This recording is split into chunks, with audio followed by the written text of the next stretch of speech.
My son is 4.5, and a few months ago, my mom passed away. When he was 2.5, she was diagnosed with terminal brain cancer, and thankfully we had a lot of time to make a lot of memories, but he really only knew her as being sick in some capacity, and all of his memories are tinged by that. And as it became clear that the end was getting closer, I started to research and think about how we could talk to him about death. Hi, my name is Laura Fitch. I spend a lot of time both in my work with children and certainly now as a hospital chaplain and pastoral caregiver, thinking and talking about death.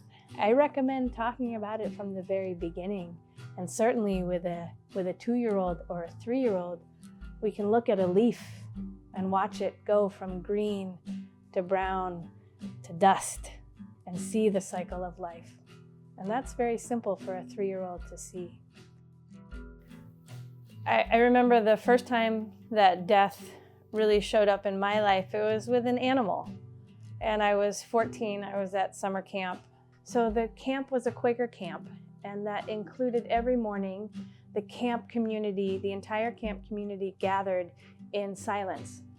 And in the Quaker tradition, you were allowed to speak out of that silence whatever was on your heart or on your mind.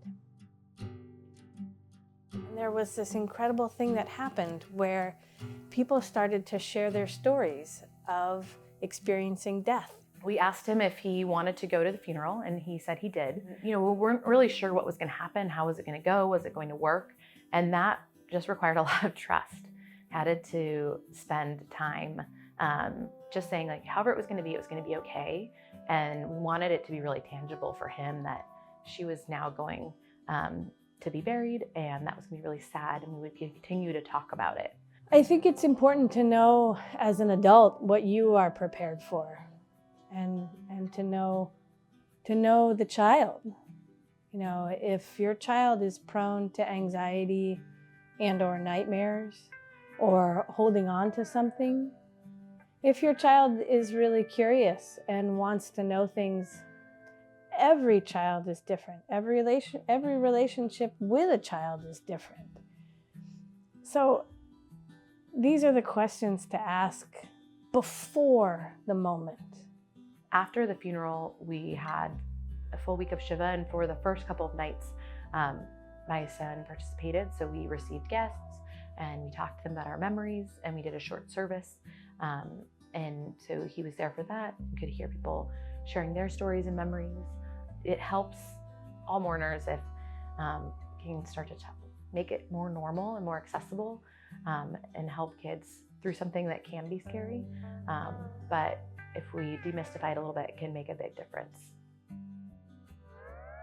We were at the zoo and we were on the merry-go-round, and I said, "Wave to Saba, wave to your grandfather." And the woman next to us said, "Oh, we have a Saba too." And he looked at her and he said, "My Safta died." And that was really hard for me, but a person we didn't know looked back and said, our Safta also died. And so I think that it's really also about community, not just for the adults, which Shiva helps with, but also for the kids.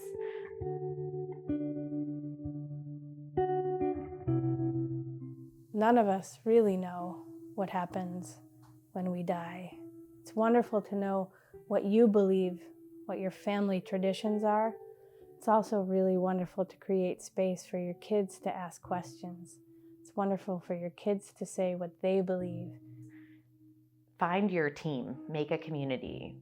I had a lot of friends who had different views of the situation. Either they had a parent who passed away when they were young, or people in mental health, clergy members. I kind of had a team that I would go to both to ask questions and also to kind of share my feelings and reactions after my son and I would talk about death. I don't know what makes us take our first breath, and I don't know what makes us take our last breath.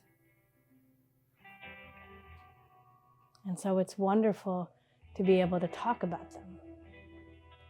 And it's wonderful to be able to say how we feel about them at any age or stage in our lives.